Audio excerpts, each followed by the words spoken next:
Pronto, voltei. Ah, meu áudio estava desligado. Meninas, para quem está entrando aqui no Instagram, eu estou ao vivo lá no YouTube. O canal é Michele Personal Mami, tá bom?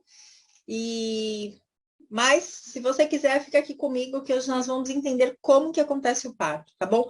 Vou começar novamente, porque meu áudio estava desligado, tá bom? Agora que eu percebi que tá. Bom, então eu estava dizendo o seguinte, que além dos órgãos reprodutivos, para que o parto aconteça, há todo um sistema trabalhando em conjunto. O cérebro, o ultraplacenta, o bebê, todo mundo se une para que diversos hormônios e sinais químicos aconteçam.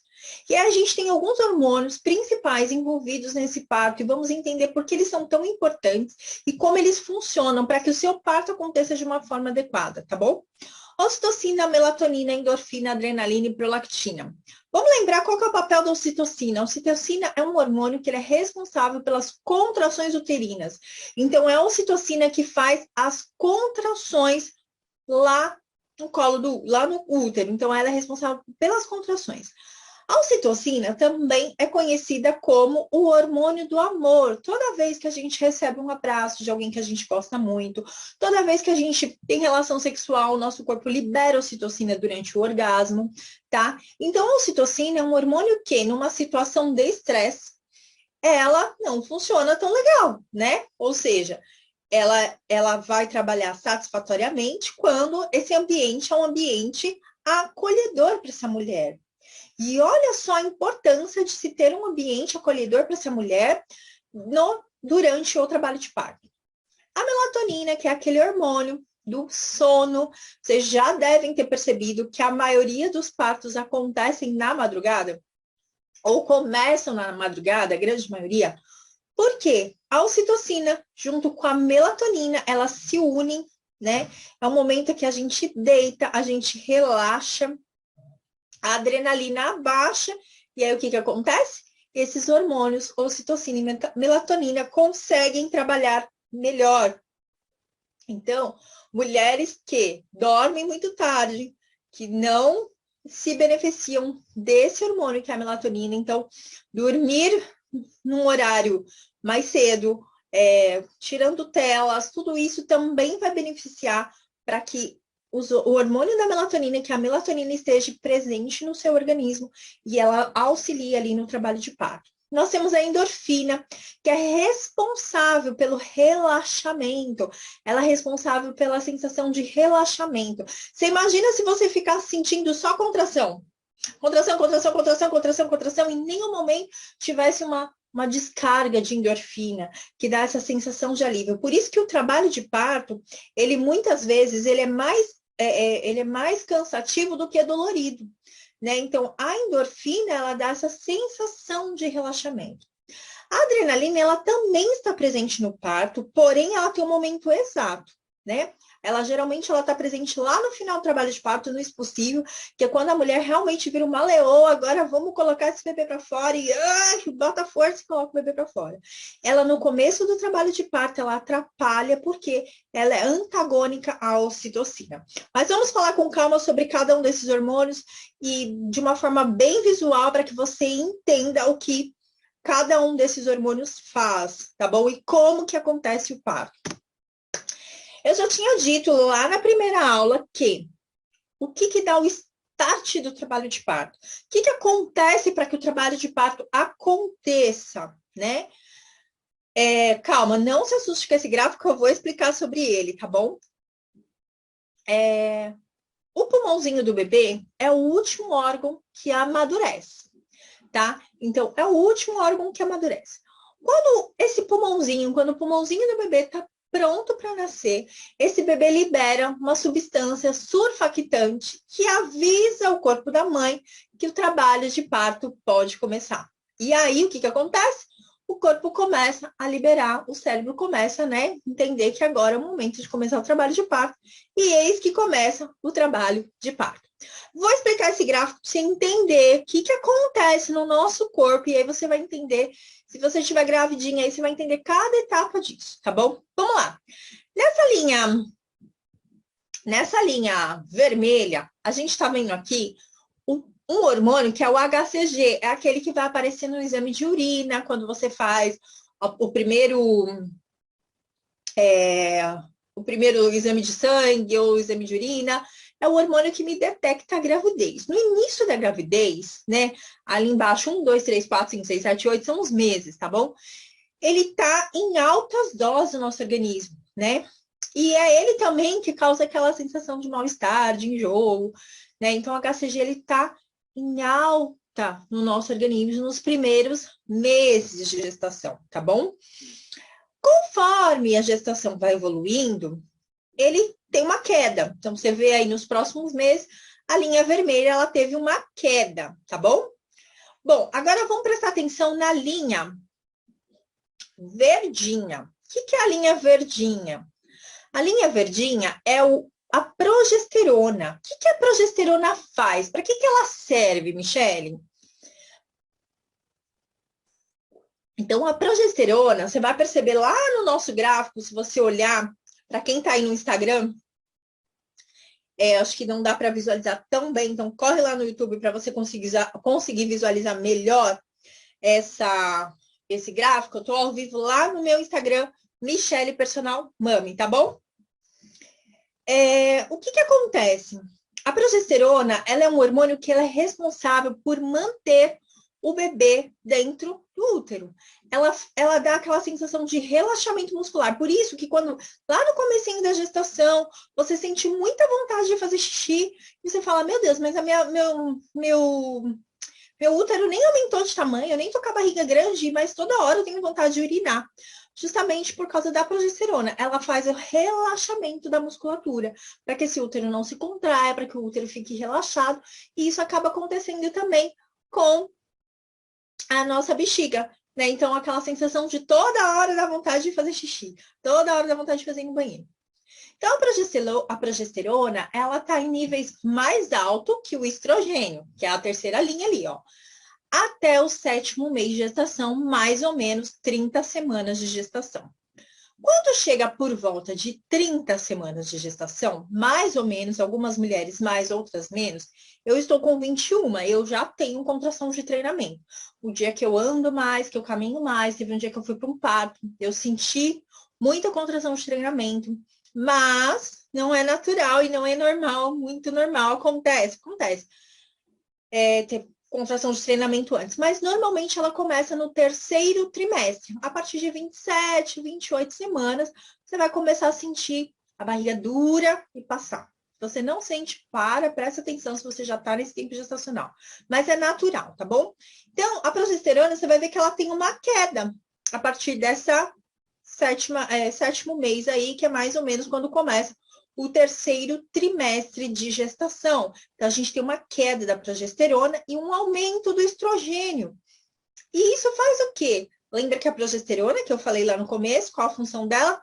Relaxar a musculatura, deixar o útero descansadinho. Se ela tem uma queda, meu útero começa a se contrair. E aí, quando a gente entra em trabalho de parto, essa progesterona cai, esse estrogênio cai, entrando em ação outros hormônios.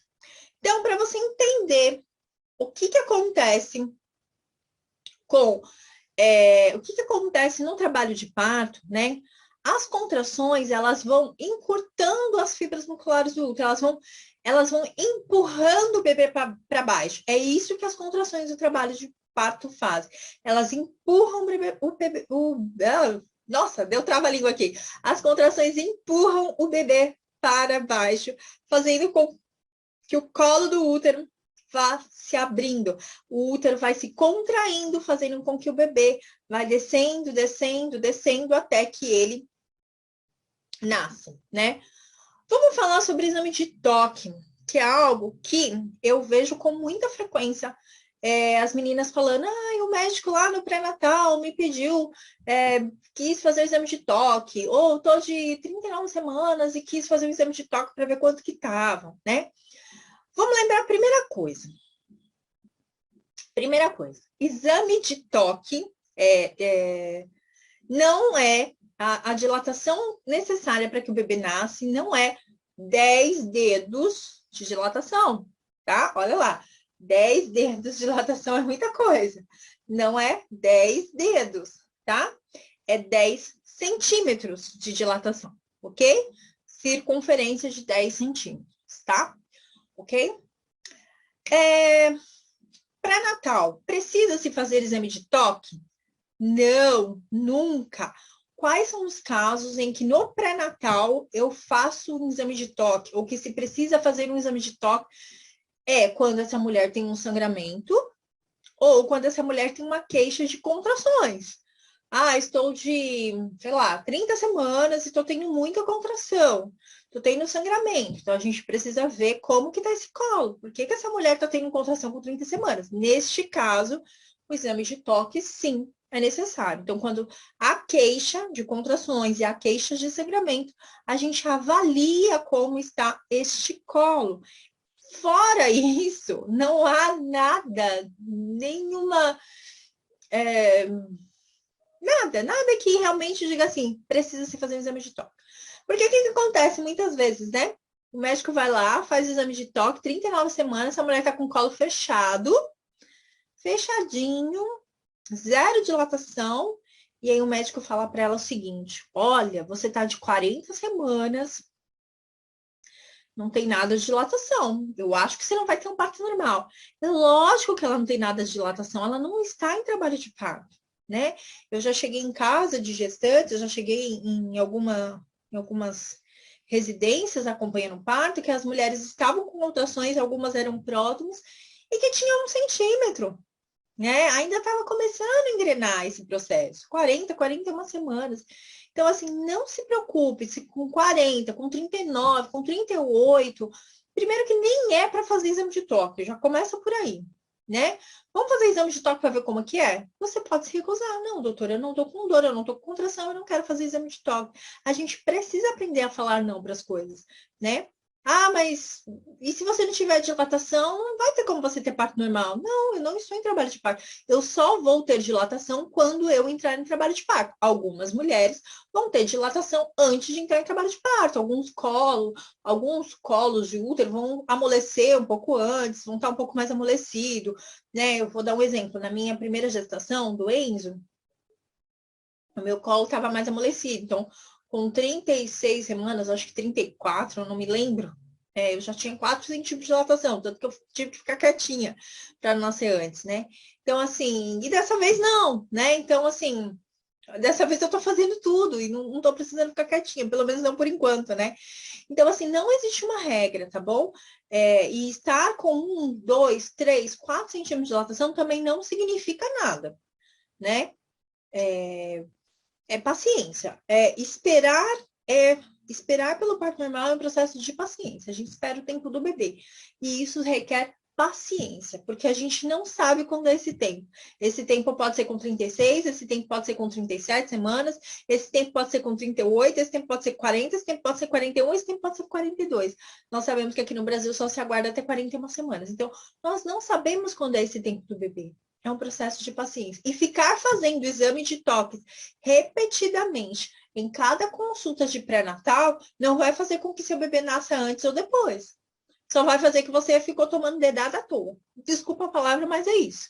Né? Então, recuse-se a fazer o exame de toque. Não há nenhuma necessidade, ok? Aí eu quero mostrar para você algo bem bacana. Não se assuste com esse gráfico. Mas, mais importante que a dilatação, porque o que a gente avalia no exame de toque? A gente avalia a espessura desse colo, a gente avalia quantos centímetros que está esse colo, está fechado, está com 1, está com 2, está com 3. Assim, não tem uma precisão correta, eu não tenho uma régua na ponta dos meus dedos, né? E a gente avalia a posição da cabeça do bebê. Onde está esse bebê? Você já deve ter ouvido, mas meu bebê está alto, meu bebê está baixo, meu bebê está encaixado, meu bebê não está encaixado, né? Então, a gente consegue avaliar tudo isso, a textura do colo, se é um colo que já está mais amolecido. Lembrando que o nosso colo do útero, ele é grosso, ele é bem grossinho. Por quê? Porque ele precisa sustentar um bebê, um útero que cresceu de tamanho, uma placenta, mais o líquido, mais o bebê, tudo aquilo pesa. Então, o nosso colo é grosso para sustentar tudo isso. Conforme o trabalho de parto vai acontecendo, ou conforme a gestação vai evoluindo, esse colo vai amolecendo, né? Justamente para ele vai ficando mais molinho, até que ele se abre. Eu gosto sempre de dar um exemplo. Quando a gente fala de colo molinho, colo grosso, né? Eu sempre gosto de dar um exemplo seguinte. Imagina uma folha, eu não tenho nem, deixa eu pegar aqui. Vamos pensar o seguinte, ó, uma folha de papel sulfite, né? Se eu ficar puxando, forçando, ela vai rasgar em algum momento, mas vai demorar um pouquinho mais, porque ela é grossa. Se eu pegar um papel higiênico que é mais fininho e puxar assim de uma vez, ele rasga. Então, quanto mais fino esse colo tiver, quanto mais trabalhado esse colo tiver, mais fácil ele vai se abrir. E isso vai acontecer o quê? Com o processo das contrações. E nem sempre, às vezes a mulher fica angustiada, né? Ah, eu tô com 2 centímetros de dilatação. Se passou, sei lá, 2, 3 horas e eu ainda tô com esses tais 2 centímetros, mas alguma coisa aconteceu. Eu sempre falo, nenhuma contração é em vão. O colo está sendo trabalhado. Talvez aquele colo estava grosso, agora ele já tá um colo mais médio, um colo mais fino, tá bom? Bom, e aí falando sobre a posição da cabeça do bebê, isso aqui você não precisa saber de cabeça, enfim, mas é importante que você saiba que a gente consegue avaliar a altura desse bebê, e é chamado de plano de Delis, né? Essa análise que a gente faz. O plano mais difícil para o bebê passar é ali o plano 0, onde está essa linha mais escura aí, né? Então, que é na altura da espinha ciática, né? Ali é o plano 0. Quando a cabecinha do bebê está acima desse plano 0, né? A gente diz que o bebê está um pouquinho alto ainda, -1, -2, depende de onde ele está, a altura que ele está. Quando esse bebê ele passa eu digo que eu falo assim, o obstáculo mais difícil para o bebê é passar esse plano 0. O bebê passou esse plano 0, eu falo que agora vem, né? Então, é o obstáculo mais difícil para o bebê é o plano 0, né? E aí ele vem descendo. Mais 1, mais 2, mais 3. Lá no mais 5 ele nasce, né? Mais 4 ele nasce. No mais 2, mais 3, você até já consegue ver o cabelinho ali do bebê, tá bom? Então, a gente consegue avaliar em que altura esse bebê tá. Então, não me adianta eu estar com 10 centímetros de dilatação. Então, o que eu quero mostrar com isso? Para você não ficar apegada à dilatação, porque não é só dilatação. Trabalho de parto não é só dilatação, não é só dilatar 10 centímetros. É o bebê também descer, né? Então, não adianta eu estar com 10 centímetros e um bebê lá em -3, lá em cima, né? Então, ainda ele precisa descer, girar, rotacionar. É todo um trabalho ainda, né? Então, mais importante que a dilatação é a posição que está essa cabeça desse bebê. Onde ele está posicionado, né? Você provavelmente deve ter ouvido aqueles partos que são a jatos, que acontecem rápidos. Provavelmente esse bebê estava muito mais baixinho, né? E aí, como que a gente faz para esse bebê ficar muito mais baixinho, Michele? Qual que é a mágica? Existe uma mágica para que eu comece o trabalho de parto ele já lá no plano 0? Ah, o meu bebê ainda não encaixou, estou de 39 semanas e meu bebê ainda não encaixou. Gente, não se preocupem com isso, tá bom? De verdade, a gente tem bebês que só vão descer no final da dilatação total, né? A gente sabe que movimentos, posições verticais, ou seja, caminhar, agachar, fazer movimentos na vertical vão auxiliar, pensa vertical, lei da gravidade, vão auxiliar esse bebê a descer, muito mais do que se você ficar lá deitadinha no trabalho de parto, né? Não é que não pode descansar, tá bom, gente? Não é uma maratona, não. Ah, meu Deus, agora tem que correr, agachar. Na próxima aula a gente vai Na aula 3, nós vamos falar sobre isso, né? Porque às vezes eu vejo mulheres, começou o trabalho de parto, ela já começa, ela quer agachar, ela quer andar, ela quer fazer correr a São Silvestre para o bebê nascer logo. E aí, quando chega lá no expulsivo, na fase ativa do trabalho de parto, ela já está cansada, morta, destruída, e aí ela pede arrego. Não quero, não aguento mais, que eles estão bem cansados. Então, tem um tempo certo também para fazer isso. Mas o que eu acho mais importante que você grave dessa aula é que não é somente dilatação. Não se preocupem com dilatação. Eu já acompanhei diversas mulheres, diversos partos, em que a mulher estava com 5 centímetros e nasceu 1 hora depois. E mulheres que estavam com 10 centímetros e nasceram 5 horas depois. Então, mais importante do que a dilatação é como esse bebê está posicionado na pelve. Então, não se preocupe com dilatação. Ai, meu Deus, eu estou morrendo de dor, ainda estou com 5 centímetros. E quem diz que você vai ficar mais uma vida, né? Pode ser que nasça daqui 1 hora, a gente não sabe. Trabalho de parto é uma caixa de surpresa. Depende de como está esse colo, depende de como está posicionado esse bebezinho. Então, não se apeguem à dilatação. Não fiquem apegadas. E eu sempre falo, bebê vai nascer com exame de toque ou sem exame de toque? Qual que é melhor? Sem, né? Pra quê, né? Ficar toda hora recebendo exame de toque. Então, tirem o controle da mão. Tirem o controle da mão de querer saber o tempo todo como que tá, o que que tá. Viva o processo. Apenas viva o processo. Se recusa a fazer exame de toque, não precisa fazer exame de toque de hora em hora. Isso já caiu por terra, né? Então, pode se recusar sim fazer exame de toque, tá bom? Bom, quero falar de algo super importante sobre a tal dilatação. Tudo isso está ligado, né? Então, para que o colo dilate, para que o bebê desça, para que o processo todo aconteça, lembra que eu falei lá no comecinho que é todo um sistema trabalhando em conjunto?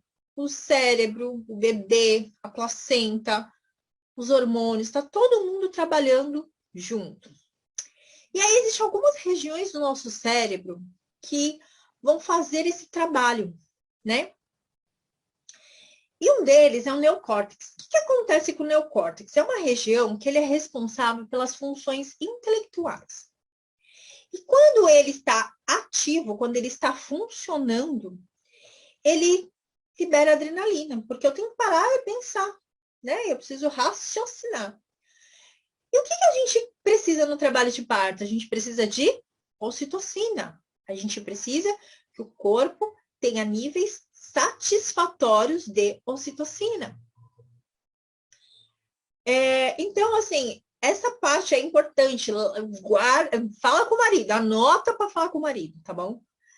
A gente precisa que as funções intelectuais da mulher, durante o trabalho de parto, seja desligado, que o neocórtex dessa mulher seja desligado. Então, mulher, você, se você é aquela que quer ter o controle sobre tudo, olha, já viu isso, já viu aquilo, quanto que tá de centímetros?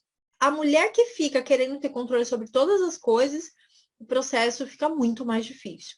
E aí a gente tem uma questão hoje que o nosso sistema obstétrico não nos permite desligar o neocórtex. Toda hora é uma pessoa que entra na sala perguntando se está bem, toda hora é uma pessoa querendo fazer exame de toque, toda hora é alguém querendo escutar o coração do bebê. Cada hora é uma coisa, essa mulher não tem paz. Né? Então, o sistema do nosso país, ele não foi feito. O sistema obstétrico do nosso país é um sistema cesarista, que é realmente para levar essa mulher para uma cesárea, porque não tem quem aguente, não tem quem consegue desligar o neocórtex com toda hora um entrando na sala, toda hora um perguntando, um falando, um questionando, aquele monte de gente. Não dá, é difícil. Então, assim, essa é a função do acompanhante, né? Te blindar neste momento. Então, assim, tente se desligar. A gente precisa desligar o neocórtex. Esquece o que está acontecendo do lado. Se não é com você, se ignora. Eu falo sempre assim, ignora, né?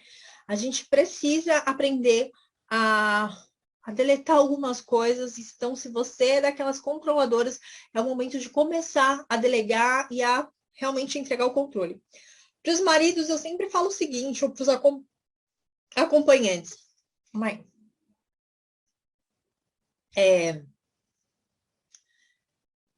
nunca pergunte para essa, eu sempre falo assim, nunca pergunte para essa mulher se ela quer água. Nunca pergunte para essa mulher se ela quer comer algo. A gente oferece. Porque quando eu pergunto se ela quer água, quando eu pergunto se ela quer algo, alguma coisa, ela tem que parar, raciocinar e pensar se ela quer aquilo, né? E aí o que acontece quando é o córtex é ativado e aí secreta adrenalina e o que acontece com a ocitocina? Não funciona de forma adequada. Então, um dos segredos para o trabalho de parto evoluir é desligar o neocórtex, né? Lembra que eu falei que a ocitocina é o hormônio do amor, né? Um hormônio que está presente no ato sexual. Como que a gente faz ato sexual? Com a luzona acesa ou com a luzinha baixa? Né? Então, a luz mais baixa, a ocitocina é um hormônio que não gosta de luz. Então, a luz mais baixa, diminui a luz do ambiente. Eu sei que dentro do ambiente hospitalar isso é muito difícil. Por isso que quanto mais tempo você ficar em casa, quanto a gente vai falar sobre isso quando realmente ir para o hospital.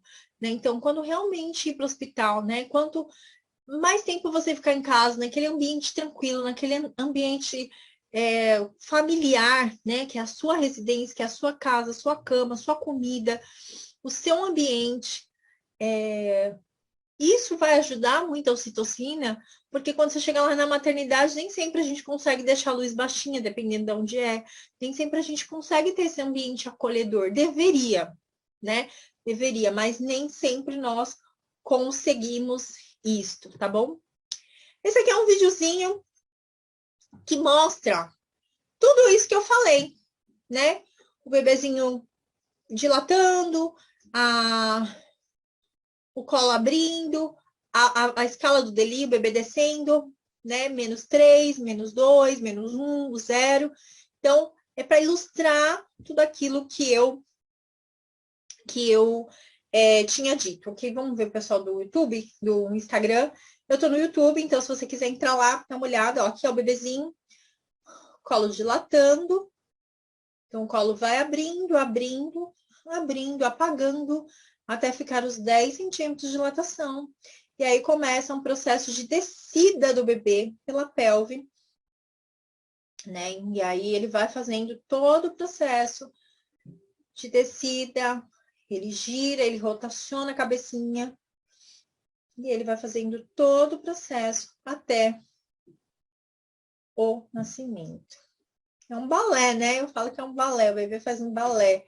Ele faz um giro, é a coisa mais linda de se ver isso, gente. Bom. Coisa mais linda de se ver. Bom, e aí eu quero falar um pouquinho com vocês sobre violência obstétrica, sobre alguns procedimentos, visto algumas coisas que a gente tem visto aí algumas coisas acontecendo, e algumas coisas, como que a gente pode evitar, né? Eu falei assim, não fazer exame de toque de rotina, não aceitar exame de toque de hora em hora. Mas como que a gente faz quando a gente está dentro de uma maternidade, onde eles meio que nos obrigam, entre aspas, né? Porque o médico, se não faz aquilo que ele quer, ou da forma que ele quer, muitas vezes é grosseiro com a mulher. Então, eu quero conversar com você sobre isso, né? Porque nem toda mulher tem a disponibilidade de uma equipe, nem toda mulher tem a disponibilidade de uma equipe particular. Essa não é uma realidade para poucas mulheres, né? Nem toda mulher tem um hospital particular bom que ela possa ir de referência. A gente tem um Brasil gigantesco, com uma discrepância de atendimento hospitalar de região para região gigantesca, tá bom? Então, a primeira lei que eu quero falar é o direito ao acompanhante, tá? É uma lei federal, desde 2005. Gente, é desde 2005. E se a gente pensar lá, desde 2005, quantas mulheres não tiveram acesso ao seu acompanhante, tá bom? Desde 2005, ela é obrigatória, tá bom? Em rede pública, em rede conveniada, a permitir a gestante de direito ao acompanhante durante todo o período do trabalho de parto. Não é quando a mulher está no expulsivo, agora está nascendo, o pai pode entrar. Não, é durante todo o período do trabalho de parto, parto e pós-parto. É durante todo o período, tá? Pode ser o pai do bebê, o parceiro, a mãe, a amiga, qualquer pessoa da escolha da gestante, tá bom? Essa lei é válida tanto para parto normal quanto para cesariana. Inclusive, se for adolescente, ela não pode ser impedida pelo hospital. Com a pandemia, algumas maternidades começaram a proibir a entrada deste acompanhante de forma ilegal, né? Alegando que não dá para entrar por causa da pandemia do Covid, mas isso é ilegal, porque não entrou nenhum, não tem nenhuma, não teve nenhuma. O que aconteceu foi que se criaram algumas portarias e algumas maternidades criaram as suas regras para conter o Covid, mas é ilegal, porque é uma lei federal e permite a entrada de um acompanhante. Michele, como eu faço se na minha maternidade, se na maternidade que eu escolhi, é a única maternidade que tem na minha cidade, é o único lugar que tem, e lá eu já fui, já pesquisei, lá eles não deixam entrar. Ou, que às vezes eu escuto, eles só deixam entrar na hora que está nascendo. O que você vai fazer? Tá bom? Se você mora numa região pequena, numa cidade pequena, que é o único hospital, é o único hospital que você tem para nascer o bebê, o que você vai fazer? Antes do parto, você vai solicitar. Isso você consegue direto na Defensoria Pública, é uma coisa bem simples, porque é algo que não dá muito para demorar, sai rápido. Um mandado, né, para que essa lei se cumpra dentro da maternidade. O que eu já ouvi, tá? Muitas vezes, em maternidades públicas. Mas não tem como o pai ficar, porque tem outras mulheres aqui. Outras mulheres também que estão em trabalho de parto, estão quase nuas. Problema do hospital, eles arrumem biombo, eles vão ter que se virar, entendeu?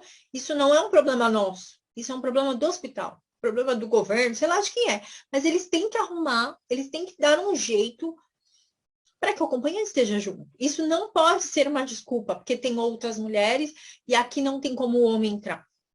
Não tem, não, esse tipo de desculpa não dá mais para ser aceito, né?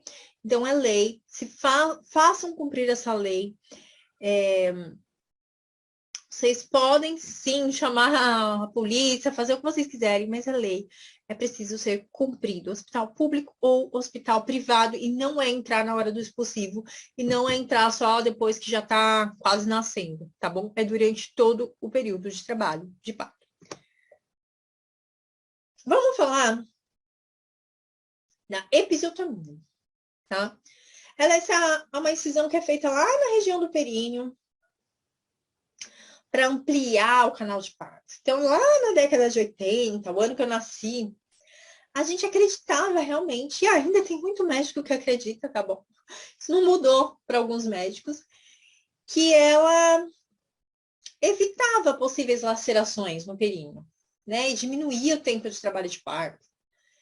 Mas os estudos hoje, graças a Deus, comprovaram que não há eficácia nenhuma nesse procedimento, e realizar a episiotomia de rotina e sem consentimento da gestante é violência obstétrica, tá? Quando se deve ser feita a episiotomia? Nunca. Essa é a melhor. Quando que se deve... Sempre me perguntam, Michele, mas não tem casos que precisa se fazer episiotomia? Não, nenhum. Mas quando o bebê não sai? Então, será que se a gente mudar essa mulher de posição, né? E essa mulher, normalmente, ela tá deitada numa posição nada confortável, né? E se a gente colocar essa mulher verticalizada? E se a gente mudar a posição dessa mulher e fazer essa mulher se movimentar melhor? O que acontece é que a maioria dos médicos querem que as mulheres tenham parto na posição litotômica, que eu falo que é a tal famosa posição de frango, com as pernas abertas, numa posição que ele consiga ver, que ele consiga enxergar. Essa semana, uma amiga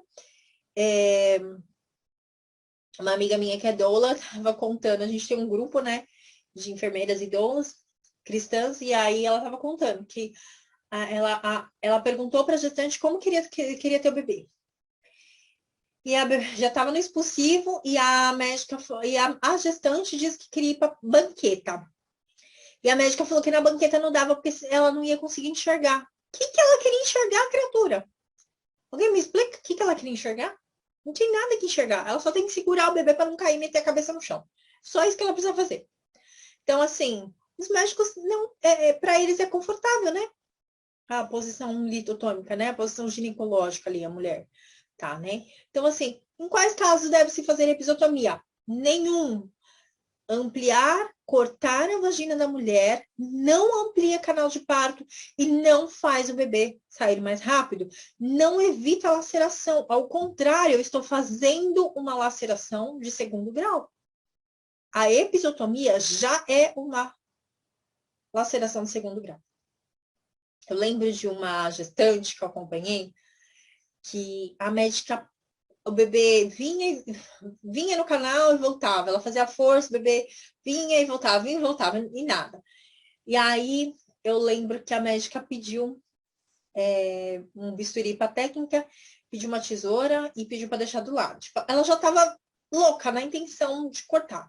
E aí eu falei, não, doutora, segurei a mão dela assim, falei, não se preocupe, ela vai nascer na próxima contração. E aí eu tirei uma foto ali do canal vaginal, com a cabecinha do bebê já quase para fora, coroando, e falei para a gestante, agora você vai fazer a maior força que você puder na próxima contração para nascer. Porque eu sabia que se não nascesse, a médica ia meter uma tesoura ali e a gente não sei como que seria, o que a gente ia fazer, né? Na verdade. E na outra contração, ela fez a força e o neném nasceu. E aí, pasmem, ela não teve nem uma laceração, zero laceração, períneo íntegro. Agora pensa, se essa mulher corta essa mulher, se essa médica me corta essa mulher, olha o desperdício cortar essa mulher. Períneo íntegro, ela ia ganhar uma episiotomia, um corte na vagina, uma laceração do segundo grau, sem razão nenhuma. O bebê nasceu bem, respirando bem, um apgar bem, tudo bom, né? Não tinha real necessidade. Aquilo era só pressa, porque eles não aguentam. Eu falo que tem uma formiguinha na mão dos médicos que não aguenta segurar a mão. Se eu pudesse, eu amarrava a mão de todas. Mas assim, não aguenta esperar, né? É um processo, e parto é um processo de paciência. Ah, o bebê está em sofrimento no canal. Gente, não está em sofrimento no canal. Tem os casos que sim, mas a grande maioria não está. A grande maioria está fazendo um processo de báscula, indo e voltando e voltando. Isso é natural. O seu períneo está se adaptando à cabeça do bebê. O bebê vai e volta. Ele desce um pouco e volta. Ele desce 3 e volta 1. Ele desce 3 e volta 1. E assim ele vai indo aos pouquinhos, né? Ele vai preparando aquele períneo para nascer, né? E não lacerar. Então, episiotomia sem consentimento é violência obstétrica. Não permitam, coloquem isso no plano de parto de vocês, tá bom? Episiotomia não, nunca, em hipótese alguma, não tem estudo nenhum que comprova a eficácia desse procedimento, ok? Vamos falar da manobra de Christeler. O que é a manobra de Christeler? É aquela em que a gente empurra a barriga da mãe para ajudar o bebê a descer. Gente, se tem algo que não está saindo lá embaixo, não vai ser empurrando em cima que vai ajudar a sair lá embaixo, né? Primeira coisa. E desde 2017, ele já é considerado uma técnica agressiva pelo Ministério da Saúde, né? O que pode causar para a mulher? Dano físico, como fratura de costela, imagina, exercendo uma pressão sobre a sua barriga ali, ruptura de órgãos, descolamento de placenta, né? Para o bebê pode causar traumas encefálicos, fratura de clavícula, né? A gente tem um bebê que não está saindo lá embaixo, e aí eu vou empurro, eu faço uma força, uma pressão para esse bebê saia. Gente, na década de 80, isso era muito comum. E ainda hoje tem mulheres que acham que isso é natural. Ah, um médico me deu uma ajudinha, ele empurrou a minha barriga para ajudar o bebê a sair. Não tem que dar ajudinha nenhuma. A ajudinha que ele tem é segurando a mão dele, esperando o bebê sair, né? A ajudinha que ele pode dar é essa, né? A gente precisa entender que tem um tempo, até no trabalho de parto existe um tempo para o bebê sair, né? A gente não precisa apressar os processos só porque a gente muitas vezes é para acelerar o processo, né? Então, manobra de Christeler, não, nunca, em hipótese nenhuma, maridos, acompanhantes, deixam eles avisadíssimos, né? Se o médico empurrar minha barriga, fala não, sai de cima da barriga da minha mulher, aqui não, não é para empurrar, não é para fazer isso. Ah, mas eu estou ajudando, não precisa de ajuda. É isso, sabe? A gente precisa, o seu acompanhante precisa ter voz ativa. Ah, mas eu estou dando uma ajuda, seu bebê está em sofrimento, não precisa de ajuda. Não preciso de ajuda. sabe? Porque senão fica algo comum. E aí a gente começa a naturalizar as violências, né? Como se o médico ajudou, o médico colaborou, o médico ajudou o bebê nascer, o médico não ajudou, o médico só atrapalhou, tá bom? Há os casos em que realmente ajuda.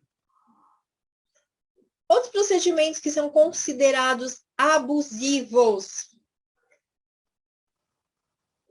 e que também caracterizam violência obstétrica.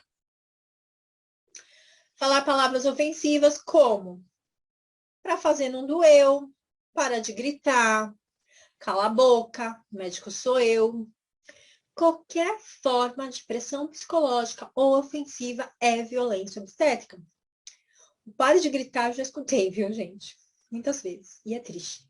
E já escutei de enfermeiras isso. E aí é o que me deixa mais triste ainda. Para de gritar, senão seu bebê não nasce.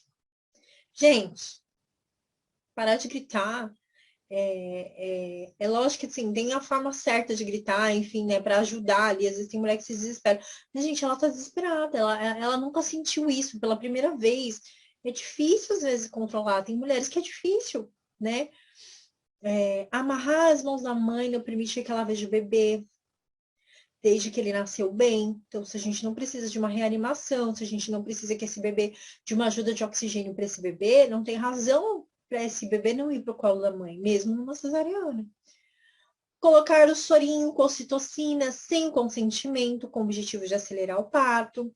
Ah, vou colocar um sorinho com ocitocina aqui para ajudar esse parto mais rápido. Né? Antigamente, né, se colocava muito, hoje menos, não que é que não se coloquem, hein? Mas você pode se recusar. O trabalho de parto tá fluindo, tá tudo acontecendo naturalmente, tudo indo tudo bem. Contrações efetivas, contrações boas. Existem os casos em que a ocitocina ela é benéfica. Mas quando a gente tem um trabalho de parto que está fluindo, um trabalho de parto que está com contrações ritmadas, contrações boas, a mulher está numa fase ativa, o trabalho está tudo indo bem, não tem por que a gente colocar um sorinho para acelerar esse parto, né? É só fazer essa mulher aumentar a dor e o cansaço, sem contar que isso muitas vezes acaba cansando o bebê.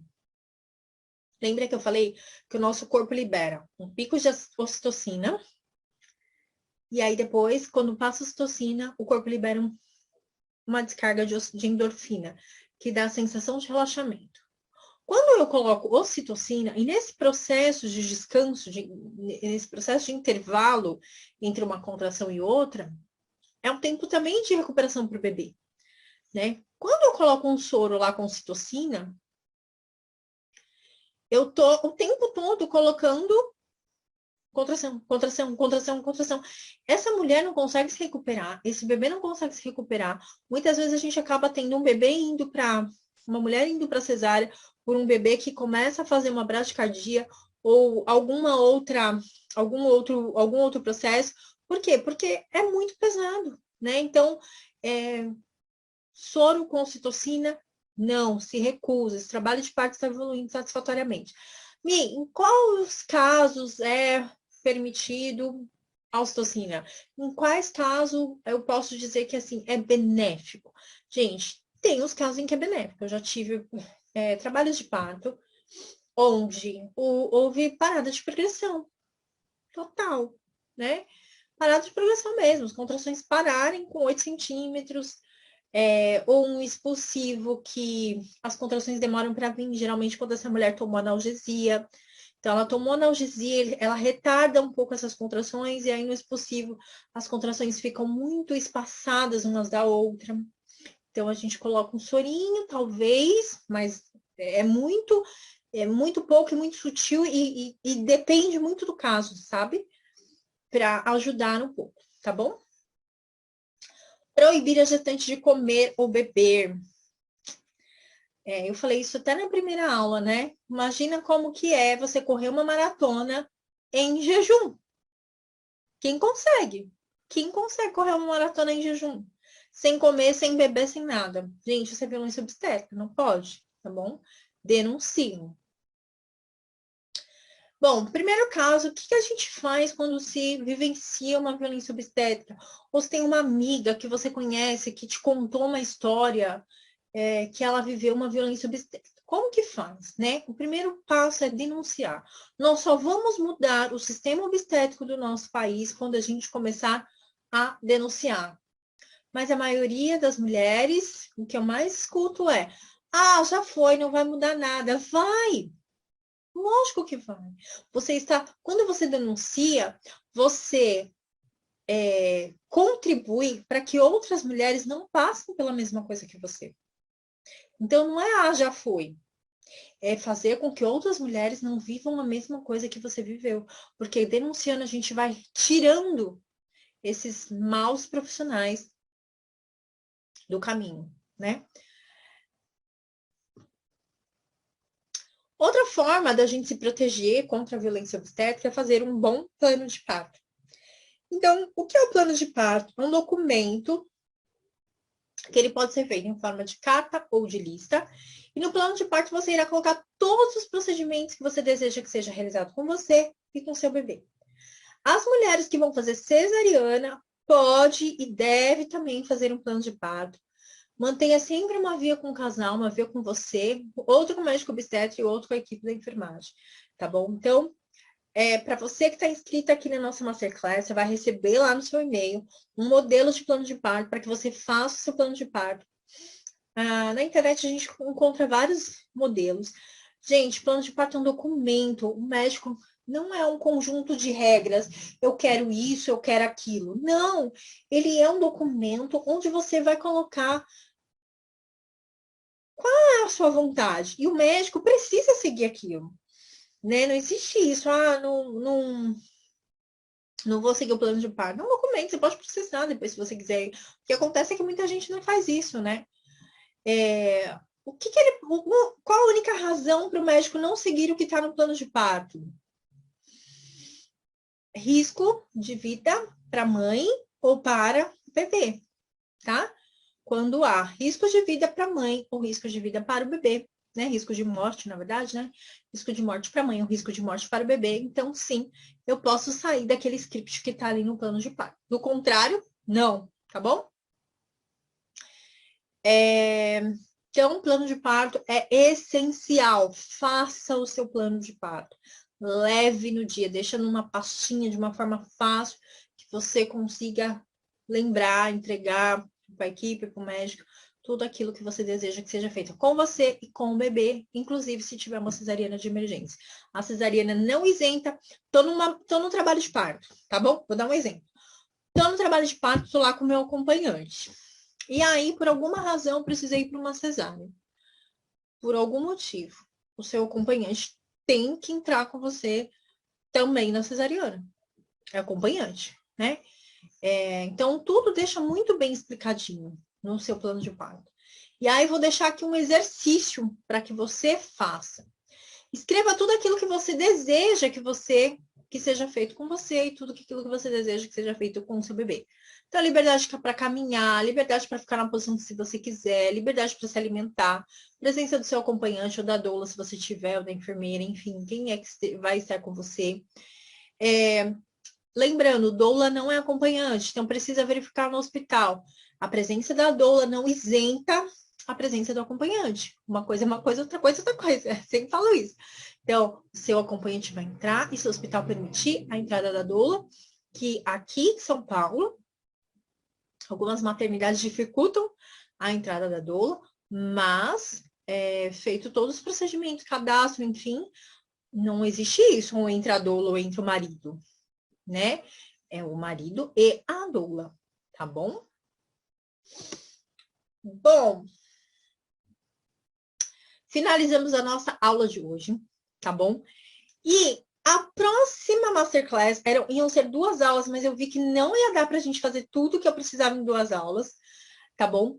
A nossa próxima aula do Masterclass, que vai ser amanhã, tá bom? A gente vai falar sobre as fases do trabalho de parto. Então, vamos entender o que acontece com o seu corpo em cada tempo aí do trabalho de parto? É lógico que não existe uma regra. assim, que eu digo regra assim, não existe uma caixinha e dizer, todas na fase latente vai acontecer isso. Mas tem algumas características que é muito parecida de todas. Então, vamos entender o que é o pródomos, vamos entender a fase latente, a fase ativa, a transição, o expulsivo, a dectação da placenta, a recuperação. Vamos entender cada etapa do trabalho de parto, o que acontece com o seu corpo em cada etapa. Quando ir para a maternidade, vou na fase ativa, mas como eu sei que estou na fase ativa? Quanto tempo dura essa fase latente? O que eu preciso fazer na fase latente? O que eu preciso fazer na fase ativa? Então, tudo isso nós vamos conversar na nossa próxima aula sobre as fases do trabalho de parto, quando ir para a maternidade e quando a cesárea é realmente necessária. Então, vai ser todo esse pacotão. Então, as fases e quando realmente é necessária a cesárea. Então, entrei no trabalho de parto, enfim, mas quando que realmente é necessária a cesárea? Será que realmente o médico está falando para eu ir para a cesárea? Será que realmente é verdade? Ou será que ele está me enganando? Então, eu quero ensinar vocês a entenderem o processo, entender o que está acontecendo com o corpo de vocês e entenderem quando realmente é real a indicação da cesárea, quando é lorota, quando é só aquela vontade de realmente levar para uma cesárea. Então, é importante que você entenda cada uma dessas etapas para você entender se realmente é necessária uma cesárea ou quando não é. A cesárea, quando bem indicada, ela salva a vida, ela salva a vida do bebê. Não é parto a qualquer custo. O objetivo não é um parto, o objetivo é um bebê bem, uma mãe bem, né? É os dois bem e saudáveis, né? Mas sem ir para uma cesárea desnecessária, tá bom? Então, eu espero você na nossa próxima aula. Essa aula vai ficar gravada, eu acho que vai ficar gravada, porque eu estava gravando, vamos ver se ficou. Vai ficar gravada, então você vai conseguir assistir, se não assistiu, se assistiu, assiste de novo, manda para uma amiga, né? Manda para uma amiga assistir, uma gestante assistir. Para você que está aqui no nosso Instagram, a aula está lá no meu YouTube, no canal Michele Personal Mami. Só assistir a aula novamente. E para quem está inscrita lá, se inscreveu na Masterclass, fez a inscrição, vai receber essa aula transcritas e vai receber também o plano de parto para poder fazer. Se você ainda não se inscreveu, é só clicar lá no meu link da bio do Instagram, Personal Mami, que você vai clicar lá, é gratuito, é 100% online, 100% gratuito, não tem custo nenhum e você vai receber todo esse material. Ok? Espero vocês na próxima semana. As meninas aqui do Instagram também. Deixa eu voltar aqui a câmera. Das meninas aqui do Instagram também, que tiveram aqui comigo, que ficaram aqui comigo também. Grande, grande beijo.